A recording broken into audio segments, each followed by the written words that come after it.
Do you ever wonder why we bring trees inside our homes, hang lights in the dead of winter, or gather to feast when the nights are longest? Long before Christmas ever existed, people across Northern Europe were already celebrating a time of renewal, light, and life returning to the world. What we now call Christmas began as something older and wilder. Thousands of years before Christianity spread across Europe, ancient people watched the skies. The shortest day of the year, the winter solstice, was sacred. It marked the rebirth of the sun. To the Norse, it was Yule, a 12-day feast honoring the returning light.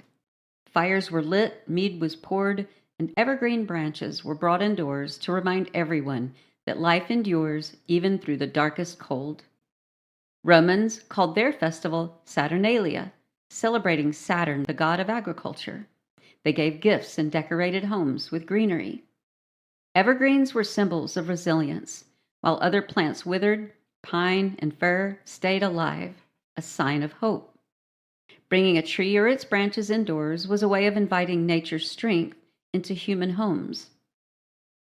In Scandinavia, there was the Yule log, a massive tree trunk burned slowly for 12 nights, its embers believed to bless the household for the coming year. The ashes were saved and scattered over fields for fertility in the spring. Over time, that log became smaller, symbolic, and eventually transformed into something we now call a Yule cake for dessert. Many people across all of Europe still burn a Yule log. During Saturnalia, Romans exchanged candles, figurines, and sweets, small tokens of goodwill meant to bring luck. Northern tribes celebrated abundance too, and shared great feasts.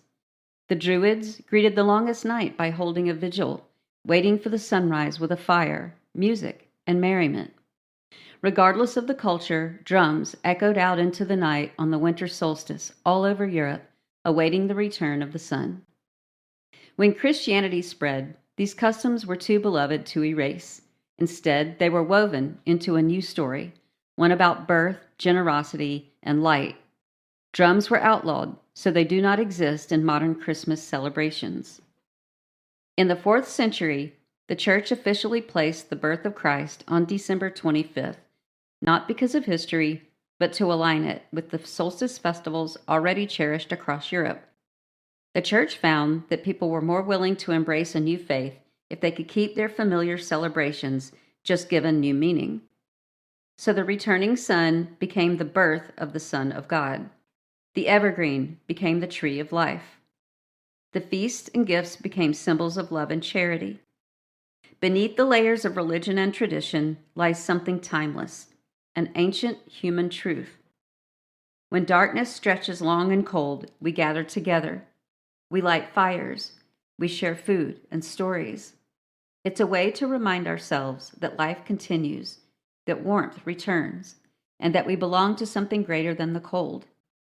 As you decorate your tree or hang lights on your home, remember that you're taking part in something ancient, a celebration that reaches back to our ancestors who danced around bonfires and sang to call back to the sun.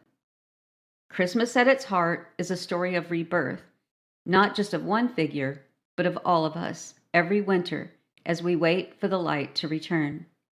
We have a playlist on this channel for solstice celebrations and how to celebrate Yule if you would like to form a new tradition. Let me know in the comments if you celebrate Christmas, Yule, or both. Maybe the real gift of the season isn't in what we give or how we celebrate, but in the memories we are creating.